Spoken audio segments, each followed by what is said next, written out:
the amount of sexual boredom in the society is extraordinary. So you have more sexual choice and variety available than literally any time in human history, given free license by the state because there are no intermediate social institutions in which sort of informal mechanisms of disapproval could make themselves felt. And one of the things it turns out psychologically that human beings are turned on by is taboo. And so when you get rid of literally every taboo, then people tend to get bored. And then the question is... Yeah, well, there's no novelty. Right, exactly. Novelty goes away. And particularly men are driven by sexual novelty. It's something that is very deeply ingrained. And the power of what marriage was supposed to be is it takes this short-term hedonic desire. And it's said, because female virtue still existed, that in order for you to obtain this, you're going to have to sublimate that desire for the building of something greater. I mean, the part of Freud that everybody ignores is the part where Freud actually is in favor of sublimation. Yeah, right? Right. It's only later psychologists and philosophers who suggest that sublimation needs to be destroyed and done away with in order to free all forms of human artistic and material expression. But Freud never says that. Freud says you actually have to sublimate a lot of those short-term hedonic desires to something higher. But again, that gets back to kind of the fundamental premise that you were speaking to, which is there is this narrative of accepted values that we all used to live inside of. And when you destroy that narrative by saying for some reason that it's not true because it's not coming out of your own head, well, once that happens, we don't hold the common narrative, there are no common narratives. And if there are no common narratives and everything is then acceptable, then what exactly is the taboo? Where does the sublimation take place? There is no sublimation and there is no future orientation, because what sublimation really is orientation of short-term in favor of long-term. Well, and in favor of other people.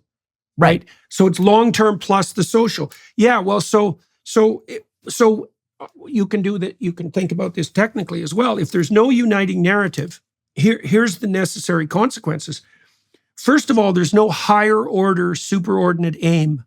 And that means motivation itself on the positive side takes a hit, because we experience positive motivation and the impetus to move forward. So that would be curiosity, hope, inspiration, enthusiasm, even aesthetic interest.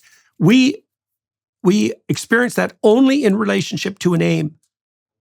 And so if you destroy the ultimate aim, you destroy the structure upon which reward itself is dependent, apart from satiation-induced rewards, right? And they produce quiescence, not movement forward.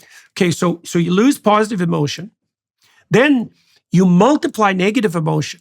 And the reason you do that is because one of the things that constrains your anxiety response, which is actually a calculation of the entropic distance to a given destination, technically, is if you produce a multiplicity of aims, then you increase anxiety proportionately. Now, there's probably some optimization function so that like a choice between 3 aims is great and a choice between 100 is devastating.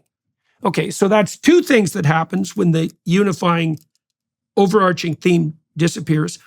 But there's a third thing too, which is something you pointed to. So there's a relationship between scarcity and deprivation and value, right? And so if you are surfeited by a stimulus, let's say, or a resource, so you're overfed, as soon as you're not hungry, food is of no interest. If you're stuffed, food is nauseating. Now, you remember in the Exodus seminar we covered, I don't remember if you were there for this, but I think you might have been, there's a situation when the Israelites are out in the desert wandering around like demented slaves and bitching about the fact that they have no tyrant. They start complaining about the fact that they don't have enough to eat. And God sends them like quails until they're literally coming out of their nostrils. Right, yeah. First they complain about the manna, and then, they complain they're hungry, and God sends the manna, and then they say, we're tired of the manna, we want meat. And God says, you're going to have as much meat as you could possibly imagine. Right. Here come the quails. God actually gets angry, and actually Moses, for the first time, gets angry at the people over their requests at this point. Right. Well, and what happens is because they have an absolute surplus of what they hypothetically find desirable, it becomes disgusting. And this is certainly the danger on the sexual front.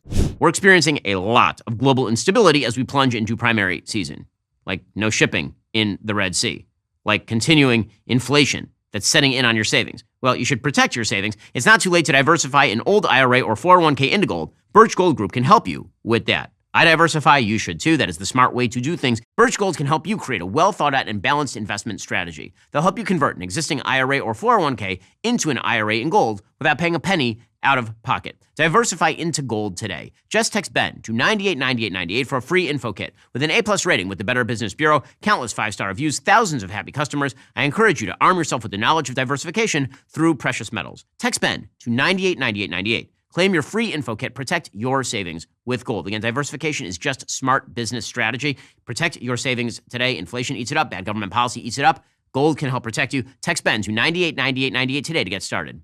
We don't know, we actually don't know how much deprivation is necessary for proper sexual function to make itself manifest, right? Is that you have to, and it doesn't take much thought to figure this out. It's a rare person who hasn't primed their appetite with hunger before a Thanksgiving feast, right? You don't want to have a plate of pancakes at 5 o'clock if you're going to have a Thanksgiving feast at 6. And you might say, well, why not? Because more is better. And the answer is no. The right amount is better. And the right amount involves a certain amount of deprivation. And I think I read this interesting article yesterday showing that women are more likely to lose romantic interest as a relationship progresses than men. I don't think that's surprising.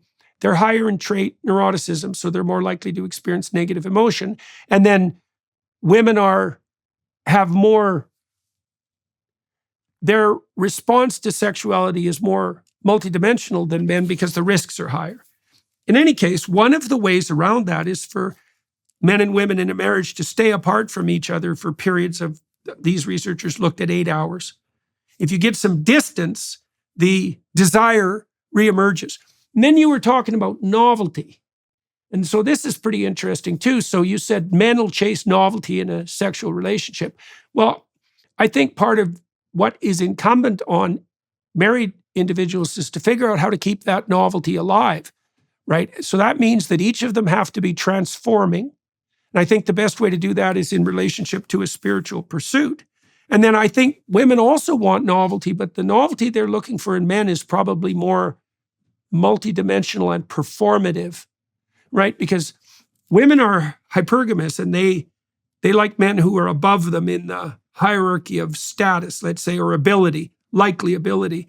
And I think what women want are novel displays of hypergamous capacity, and that is the novelty orientation for women in relationship to sexuality. Well, one of the things that's actually fascinating about this is that, biblically speaking, right? I mean, not to get into abstruse Jewish law, but I mean, this is actually right in the Bible. Forget about the abstruse Jewish law. I mean, right in the Bible, one of the mandates is that for a period of at least 1 week out of every month, married couples are not supposed to have sex.